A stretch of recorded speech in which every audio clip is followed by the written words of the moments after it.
everyone. My name is Anna Lompriere and this is Jules O'Neill, and we are the Wayfinders for the Cornwall Memory Cafe Network. Well, we are here today in Launceston with the incredible force of nature, which is Cym. Jules is Launceston's very own Wayfinder, and we, both of us, are the Wayfinders for the Cornwall Memory Cafe Network. And we are here in person today, which we don't normally do. Normally we're on Zoom, but today we're in person interviewing Cym, who I'm going to let her tell you about the amazingness of what she's done for Launceston and the people in Launceston. It's incredible. Wow. Yeah, hi. Yeah, it's lovely. Lovely for you to be here. Well, the journey started, almost 20 years ago now. I started over at Tavistock. 2 social workers and 2 CPNs saw the need for people to get together. So they started it off in the Anchor Centre, which is next to the bus stop in Tavistock. My uncle had got dementia at this point, but prior to that, I'd looked after my mother-in-law at home for 10 years. So it was a long journey, and I, knew enough about dementia, and I thought maybe I could give something back. Well, after being there and being on their committee for over 2 years, I thought, do you know, I could do this in Launceston. Because there was nothing at all in Cornwall, nothing.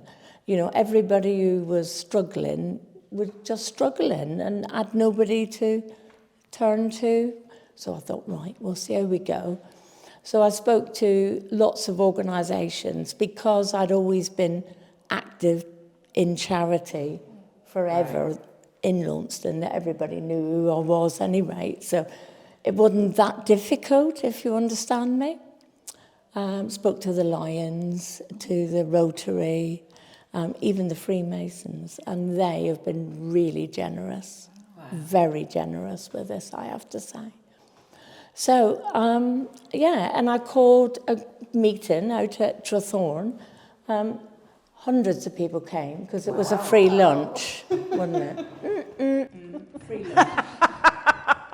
She knows. That's how you get the people in first, through the door. Yeah, feed them. But it shrunk back. It shrunk back to just a few people, and we then had meetings up at our general hospital. Mm-hmm. And after 6 months, it was decided amongst everybody else, not me, that I would be chair of this and lead it. I don't know how they thought I could do that, really, do you? Wow. So that's where it started, really, and that's going on 17 years ago here now. So. And you're still the chair, aren't you? Yeah, I'm still. Yeah, nobody wants the job. I can't understand that, but nobody wants it. But this was the place where it started first. So this was the nitty-gritty. And I knew Tim Jones from another life, so he'd come and we'd had lots of discussions, and then he set up with a little bit of help from me down at Weybridge. I helped them in Polperro, Liscard, Lou, Camelford, Bude, and then they all got the gist of it, and it all spread like topsy. And how many memory cafes are there now? I think under our wing there's about 45 or 47, but I think there's probably about 50 because some of them don't come under us. But they're all doing an amazing job, and I have to say that we're all volunteers. Nobody gets paid any money. It's what you call proper charity. Yeah. It's not like the big charities who have CEOs who are getting... Wouldn't I like to think that I was the CEO getting all that? Yeah, hundreds of thousands, some of them. I'm actually here for the carers. And I know that, you know, other people would disagree with me, but if I don't look after the carers, then they can't do their job. So it's a win-win situation, isn't it? Yeah. You know? Very wise. And when you first started, did you originally call it a memory cafe? Yes. Yeah. So what inspired that then? Well, because that was what they called it at Tavistock. So, Right. I mean, it's gentle. It's not, because memory covers a lot of things, doesn't it? It's not just for people with any form of dementia. You may have had a stroke, which have affected your memory, because I've had people like that. You may have had a serious accident somewhere, which have affected your brain, which then automatically affects everything that you do, and you have to have a carer. Yeah. And also, we have strict rules. We all have to have first aid. We all have to have DBSs. And we are a charity in our own right. And I don't know that there is any others that are like that. There may be, but... I think there's a couple, but yeah, you are part of the Memory Cafe Network, but in your own right, you're also your own charity, aren't you? You do your own fundraising, your own everything, really, don't you? Yeah, I'm just about to have another big event. Last year I had an event and I raised £4,000 on just one night. Jules, you were part of my Christmas draw, and that raised £770. Did it? Wow! That was one of the best Christmas draws I've ever seen, actually. And I never paid a penny. You see, anybody who knows me knows that I don't pay for anything if I can avoid it. If it's there to be had, you know, I mean, there's quite a lot of money sloshing around that people don't know about. And it's good for business. So if they support me, they're on our strap line. So it's a win-win situation. And what sort of things then are you doing with the money? What kind of things are you, how are you supporting? Wow. Tell us. You see, if you raise that sort of money, then you have to spend it. So at Christmas, we took everybody to Trethorn for a Christmas lunch, 2-course Christmas lunch. They all had a present. Santa arrived. You know, there's a lot of things going on. I take the carers out regularly for lunch. And that's all paid for by the charity? That's all paid for by us. That's so lovely. You know, and the 2-course lunch, also you would get a free drink to start with, whether it was non-alcoholic or an alcoholic drink. You were allowed one. Because I have done it where the bar was free.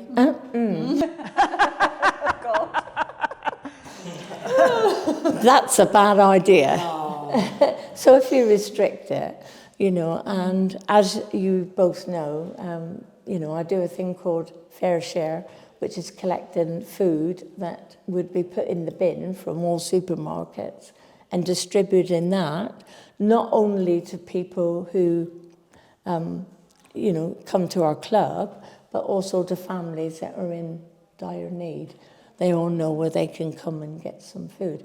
So my household is really busy, and on top of that, now my husband's been diagnosed with vascular dementia. So, you know, it's hitting me in another way now, which is, this is a bit different because this is my husband. And not when I'm coming to talk to one of you guys, you know. So, yeah. But I keep him busy. The food share keeps him busy. And as long as that he knows where he's going and what he's doing, we're fine. Yeah. So, yeah. So that's me in a nutshell, really. Yeah, really busy. Yeah. And we do the carers group on the Tuesday, which that is important. And that started, Pat, who runs this centre, she contacted me when we went into lockdown. Because going into lockdown and taking away all the things that my carers had been used to was really difficult, you know. So she said, we're allowed to have 15 people and call it a support for dementia. So that's what we did. And yeah, that's how this was born. Kept it going since then. Well, I did say. You're not busy enough, are you?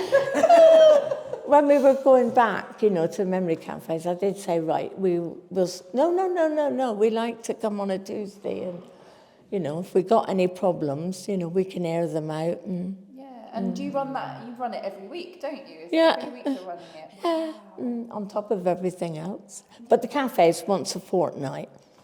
But I also do a lot of house calls and, I'm on call all the time. You are? Yeah. So, I put a lot into it. And I would not expect anybody to come into the position when I'm not able to do it, to be able to do what I'm doing, because you've got to be dedicated to that, haven't you? Yeah. Well, also over the years, like you say, you've built up a very strong network. Oh, very strong. Your breadth of community and knowledge, really. And knowledge. Because it's not only, when I came into doing this, I never visualised what it would entail, because I've been involved in 3 lots of sectioning. Gosh. And I'm the supporting person here, and the authorities want to keep me there as well, which have always been a really difficult situation. They really never quite understood what memory cafes are. And in the 17 years that we've been up and running, not one person, not one from the medical centre have ever been inside the door. Wow. They'll encourage people to come, right. But would you encourage somebody to do something if you didn't know what they were actually doing? Well, I would come and find out, especially if everyone from the community were going and benefiting and it was growing and it was popular, then I would want to come and learn and find out what it was all about. So, yeah, definitely. Well, they haven't. And I'm on the PPG as well, which is the Patients Participating Group. Right. Because I feel that for mental health, I need to be there. Yeah. Because nobody else would be representing that. Because mental health is something, it's a bit of a taboo, isn't it? Totally. I knew what it was like back in the 80s, so now I know what it's like. It's not improved. People say it has, but it hasn't. They don't really want to talk about it, If you've just been diagnosed with cancer, everybody would, but, you diagnosed with dementia. Yes. People don't want to talk about it, No, do they? no. Unless it's in your family or someone close. But you even find with families, a lot of children can't cope with it and have to... Well, I don't agree with that. You see, I think you should bring them all into the mix. Because they need to know about this. Yeah. They need to know that this is going to get worse. That maybe Grandad's not going to know you. Yeah. I think the need is you prepare yourself, don't you? If you know what's going to come or what may come, it gives you time to prepare, time to work out how emotionally you're going to handle it, but also maybe some strategies to put in, to keep the person safe, to make sure the person who's their main caregiver has time off.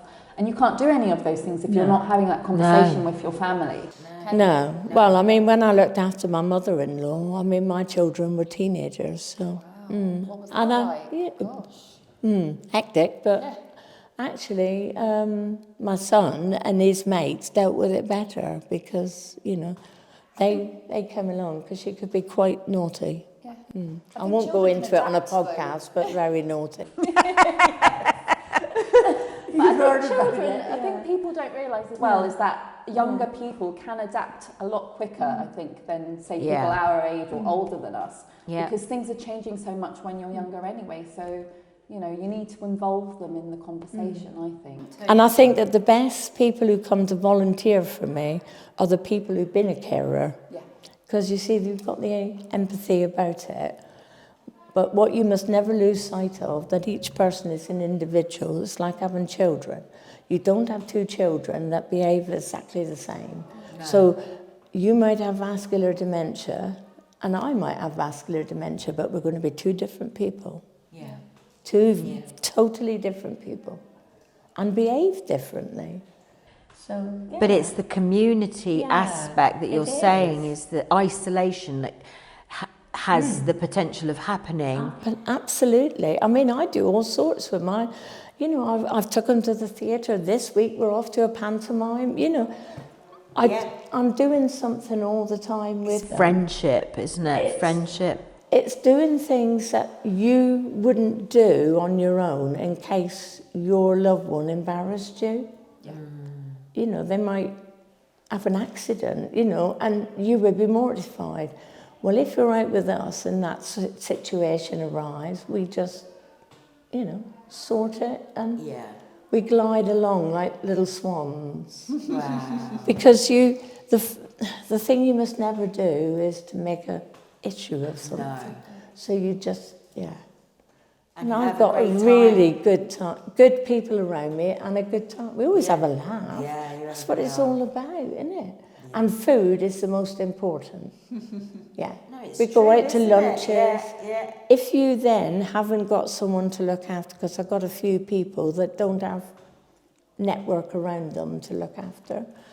So then one of my volunteers will go along and sit either in another room or in a different area where we are to, because if they're all together, then you can't talk about your loved ones. So, and that's what it's about. It's letting it out, isn't it? You know. Gosh, yeah. And I must admit, I do see from being a Wayfinder, and we're going around to conferences, and we've met you there, and different.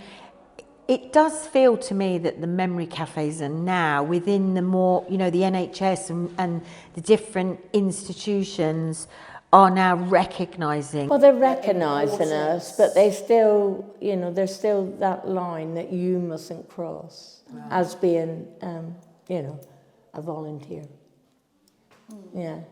But we're more than volunteers, you know. So if you had then a vision for how this whole structure in community and how you would work alongside professionals and the future of memory cafes and carers groups and all of that, what advice or what vision would you have for a better Cornwall? Well, the first thing I would say that all the services need to recognise who we are, what we do, and that we keep up with training and, you know, all things. We probably know more about this situation than some of the people who've got a certificate to say that they've got it. Plus the fact that a lot of these people that I deal with I've probably known forever. You know, that's a situation. If you live somewhere, you've always been quite high profiled, then, you know, that everybody knows who you are and they know and they trust you. Yeah. You know, that's how I think that I've done so well with getting money. Yeah. You know? But also you pick up on things maybe that a professional who sees someone for, 10, 15 minutes would never pick up on because they don't know them on a personal level. No. So you're able to see, where there's a problem before the problem becomes something major. You're able to sort of step in. Yes, I do try that, Jules, I do. On the last person who was sectioned, I was going with this person to the doctors, and there was a lot of things going on in that person's life, and they were suicidal. But the doctor wouldn't believe me until they tried to jump off a bridge. So you see where I'm coming from? Yes, so they're not giving you the due respect. No. He didn't give me the respect that I knew that he was because he'd confided in me. Yeah. And he couldn't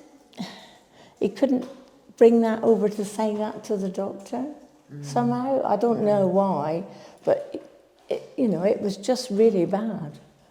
And then the police called me, and of course then I was involved up to there with the same situation again, And I did bring it up at the doctor's surgery at one of the meetings, because I said, I'm not respected enough. You're not actually listening to what I'm telling you.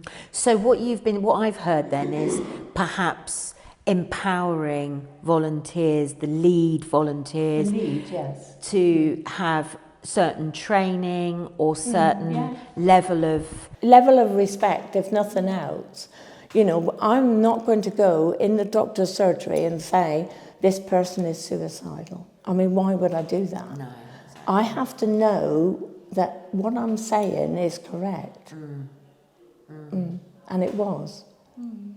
You know, and I couldn't be there 24/7. No. I couldn't, you know, but anyway, I mean, the outcome was reasonable, but, you know, I was then, you know, it was a Christmas day. He absconded from our general hospital, which was not the place to put him. And then I had to miss Christmas lunch with my family because the services had let this person down. And that's the long and short of it. And if they'd have listened in the first place, that started with the doctor wouldn't listen, then the psychiatrist, when this person was taken to Trellis, wouldn't listen and put him back in a general hospital, a cottage hospital, which is... Yeah, so it's that recognition that you need. Yeah. Do you feel like it is improving though? No, not at all. Because, I mean, this is only quite recent, really, isn't it? The whole thing was just awful. And still, in the end, they called me because nobody could do anything with the person. And I know that sounds as if I'm blowing my own trumpet, but because I'd known this person forever, this person trusted whatever I was going to do and know it would be right, you know? Well, it's lived experience, isn't it? It's the wisdom that you can't buy. No, you can't. And it's not necessarily a certificate. Wisdom is wisdom, isn't it? It's experience. I mean, and Jules have experienced some of what I'm saying, being a wayfinder. Maybe now, as we all move forward, you will have a little bit more say. I'm hoping that you will. You know, because... I do feel that definitely the cafes are getting more strength to what their knowledge is and their wisdom, and, you know, the statutory services are definitely listening more. Yeah. That's the impression I get. And seeing the value, I mean, for both of you, I mean, it's taken it forward from what I'm actually saying, isn't it? Yes. You know, that this is how it has been. We've struggled. I mean, I've struggled immensely more, as you can imagine, you know. Over the years. Because problems arise. And the other thing that I never really, I never thought about it, was how close you'd become with people's families, and then you've got the loss. Yeah. That's really tough. What a lovely woman you are. We're so grateful. So grateful to have women like you on our planet, in Cornwall, doing good work. And you do so much. 20 years of service, volunteering, that is incredible. Yeah. Have you had any awards yet?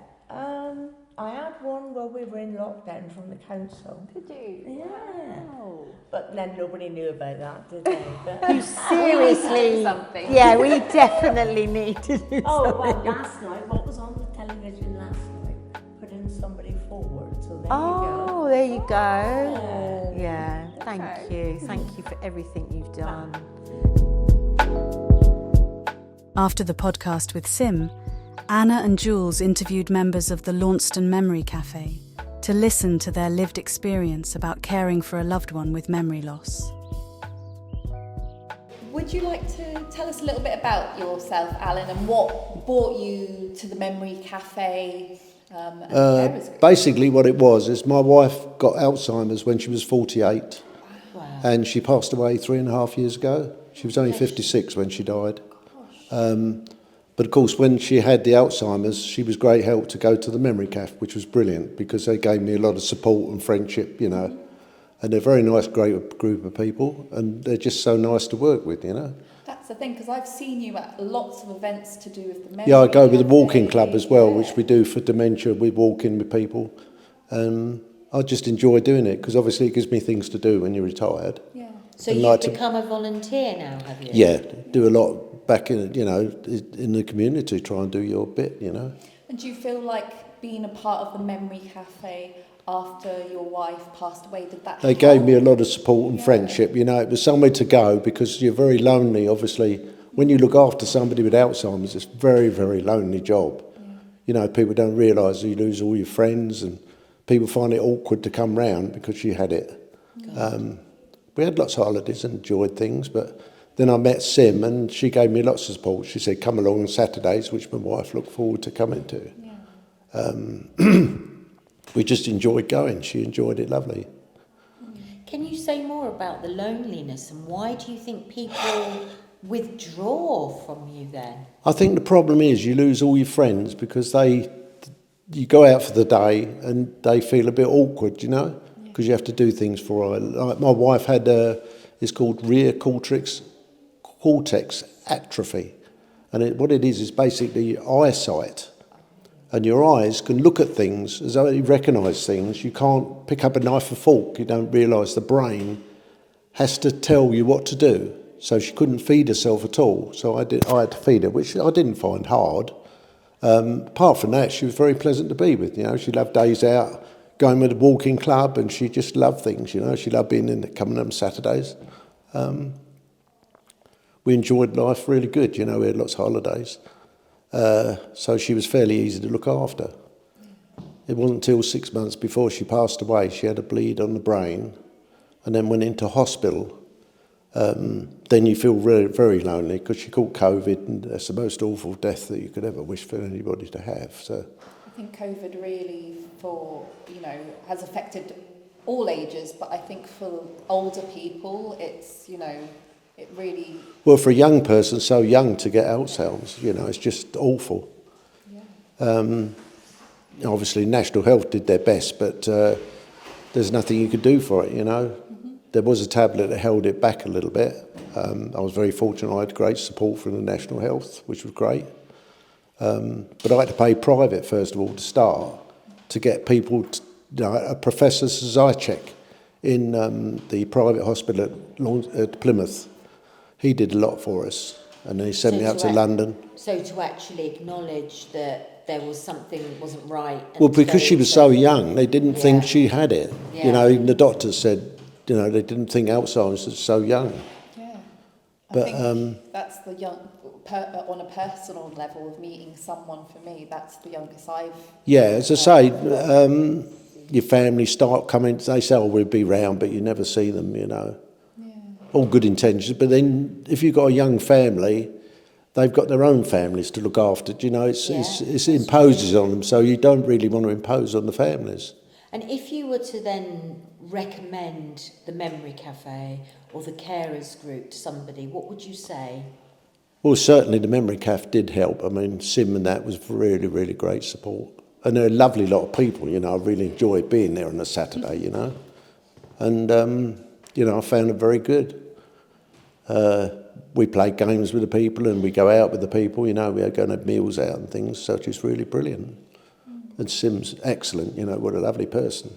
Yeah. But all the staff, I can't fault any of them. They're all so friendly and lovely.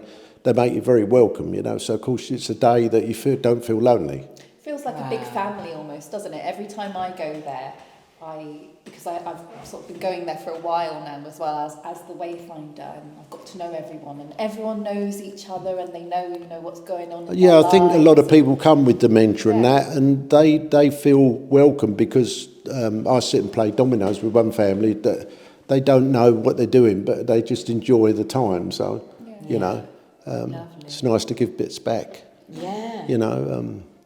I enjoy doing it as a carer, obviously.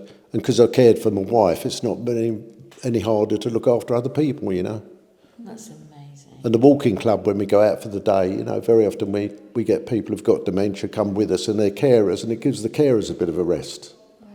And then we have the school children come. Have you been with the school children? No, is that through the Sensory Trust? Yeah. the Century Trust arranged for a school to come, and several times they've come with us. They do foraging things, and and then there was a home for children. Their parents are like drug addicts, or they don't care about the children, so they dump them in the school and they go into special care needs, but they're lovely children. And somehow they latch on to me because I'm a granddad. Yeah, we have great days out. And then I tell them about when I was younger, how we used to do foraging. My brother and I would eat nuts and try crab apples and all sorts. We'd try anything when we were young. And the youngsters really love it, you know. And broke my heart last time because they said thank you. Just sad. But I feel so sorry for the children. They're lovely kids. They need good role models. But that's good that they get to come to this. And Yeah. they can see that, you know, there is so much care in the world, maybe not in... You know, Well, the their children, I personal suppose, it's the situations, only but chance can they get see- somebody who actually cares for them, you know. We just enjoy the days out with them. They're brilliant. We'll have to come along one day. and do Yeah, some it sounds filming. incredible. Oh, yeah. Oh, yeah. And Ellie's such a lovely person. She's having a baby at the moment. She is, so, yeah. yeah. Hopefully she'll see this and it. Wish her luck. Bring a lady along. So, yeah, would you just tell us a little bit about yourself and what, you know, brought you to the Memory Cafe originally? 2017. Is that how long you've been using the Memory Cafe Yeah. for? Wow, gosh, that's a long time, isn't it? Well, Cliff had his own business as a gas fitter, Yep. and during that year, he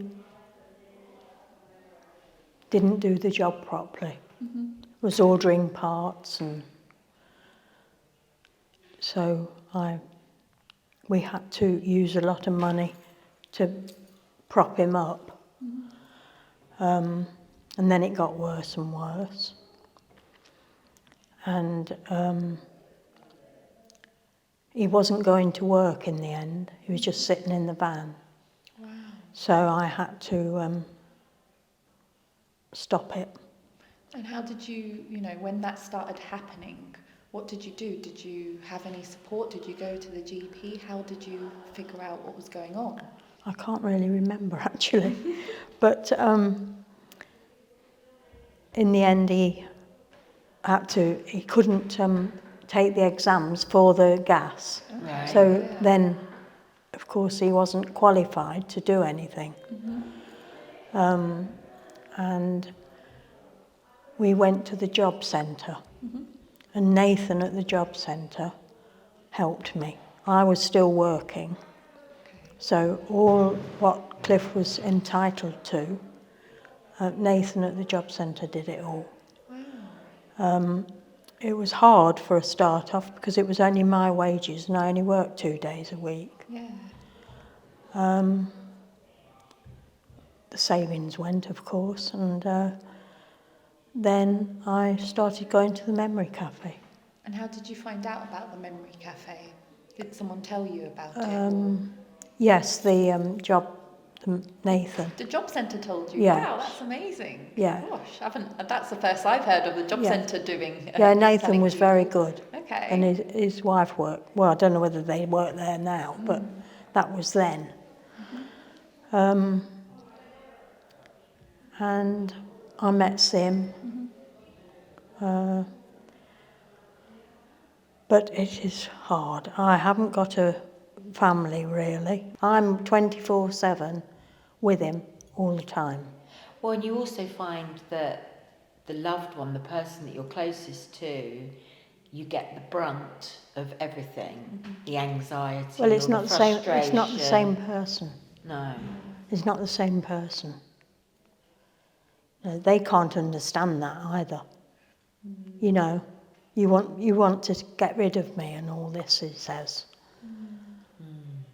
And I know that you and Cliff go to the Memory Cafe regularly, don't Yeah. you? Because you're all, every time I've been, I think you've always been Yeah, there. I forgot it last time.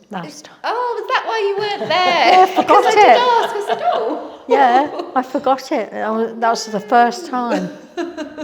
And what do you get out of coming to the Memory Cafe? Because you do go, you know, you've been going since 2017. Well, I go. Well, it's just meeting people, and he can play dominoes with different people rather than the Tuesday lot. Yeah. It was good to have the Tuesday time, actually. The carers group. Yeah. Yeah, but So- he still has to come. Yeah. So do you find you get a bit of time away from Cliff with the carers group when they have another carer taking care of him, or No, no? no. He's with me 24/7. It's a wonder he's not walked in here now and looked. Yeah. Wow, that must be incredibly difficult to never have time off. Never have a break. Rachel's coming next week from London. Not to pay for the tickets. So I might get an afternoon, and we go to bingo, but he has to go as well. So I've got to do something every day, really. Yeah. I've got to try and do something every day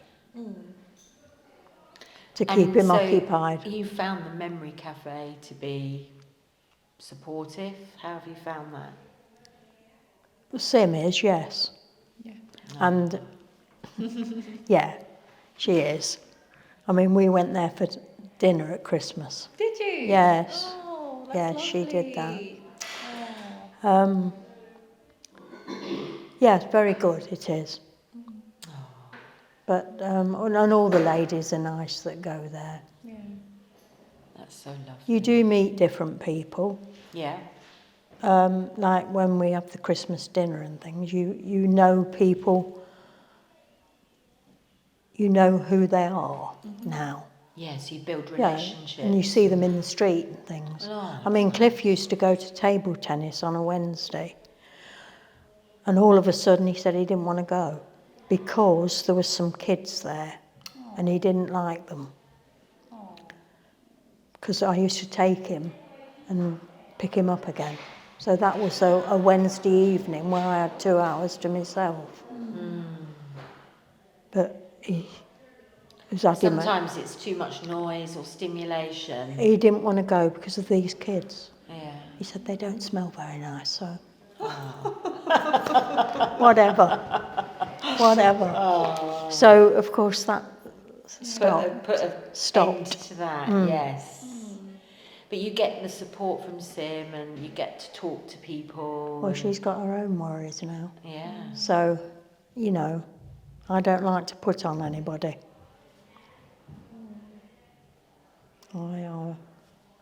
I'm a bit silly, really, but still.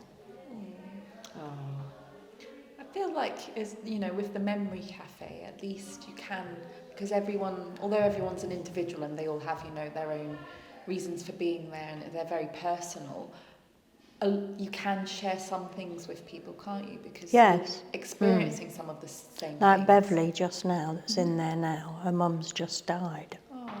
Well, Eric and Phyllis always used to come here, Yeah. and they've both gone now. Oh, that's so So sad. that's, yes. Yeah. So she knows people that knew her family, Yeah. so they have empathy and all of that. Yeah. So And that- like you that's say, sad. it's a lovely thing that you're able to bump into people in the street and you You know who they you are. know who they are. I do, but Cliff doesn't. He meets people from the table tennis people, and they all say, "Hello, Cliff, when are you coming back?" And I say to him, "Who's that?" And he said, "I don't know." So, he's got no recollection of people. So, tell us a little bit about yourself and Me? how you found the Memory Cafe. Well, I'm Pamela Townsend, and I joined the Memory Cafe 3-4 years ago when my husband was diagnosed with Alzheimer's, and of course he had to have the worst one of the lot. And Cym's been so helpful to me. She really has. If I didn't know where to turn, she'd be there. And she saw me all through his time and that. And when the carers, we made sure that the carers came in and that. And that's why I still go, because the companionship is there, because that's what you need. especially when you've been married 60 years, which is what Jim and I had been married. Wow. We were together 64, but married for 60 of those. And he died on the 20th of October, and our anniversary had been on the 6th. And I couldn't see him because he was in Derriford with COVID. Oh, so that's so sad. It was, it broke my heart. But I've got 3 sons, and they've been very good. So, that's good. And they miss their dad as well, and the grandchildren miss their granddad. So, so having that memory cafe support was community for you. Yes, it was. Yes, and of course Marion, the other lady in there, we've been friends for years because when we first came down here, we lived out at St Giles, and Mel and her lived there, and we got friendly with them because her husband did similar jobs to my husband, and we've been friends ever since. So of course, and her husband passed away after Jim, so, but. It's hard because they're not the person that you married. And somebody says, you see it on the television, and they turn around and you say, well, they are the person you married, it's just their brain's gone. They're still the person that you loved when you married them, so at the end of the day, they're still there. I mean, I've still got half of his ashes, and I say good morning and good night to him and kiss him. Yeah. Kiss his ashes. Yeah, well, after 60 years, my mum's the same. She talks to my dad exactly the same, because you're one person. Yes, that's it. I mean, I've got some of his ashes. I've got them. He's in here. Oh, that's beautiful, really. Yeah, I've got some of his ashes in here. Heather's got some of his ashes. Michael hasn't. He didn't want any. But Andrew's got a pendant with ashes in, and and the other granddaughter's got a pendant with ashes in, but the rest I've got at home so that they can go with me when anything happens to me. Oh. So. And it's interesting you said that Michael didn't want any ashes. Yeah. So it shows, we all deal with grief in different ways, don't we? Yes. For some of us, having a loved one's ashes close to our heart, that's a way to keep them close to us, whereas for other people, that's something that wouldn't help them. He's had lots of other things. He's had, because he was in the army for, I know it was only 2 years, and he was discharged medically. He still had that connection, so he's got his dad's blazer, and he's got some of his dad's bits and pieces, all the army memorabilia, Wow. He's got his beret and that. The eldest boy's got dad's medals, and the youngest one's got his little miniature medals because they both served. So. Wow. But and going back to the carers group, tell us a little bit about your experience of the carers group then. Well, I won't name the names because that's not fair to say who it was. They were all right, but they didn't, if they said they were coming in, they started off, they were supposed to come in at 8 o'clock in the morning and 6 o'clock at night. And they'd very rarely come in on time. You never knew when they were going to come. Yeah. And all they did was sit and talk. I know Jim didn't want them to help him, but they didn't even try, they didn't go and make us a cup of tea. They just sat there for the half hour that they were there talking. Yeah, that's not good. So that wasn't... So even if they could help you with a bit of washing or... Well, that's it, but they didn't, He just said, I don't want them to help me to get washed or dressed or anything, so...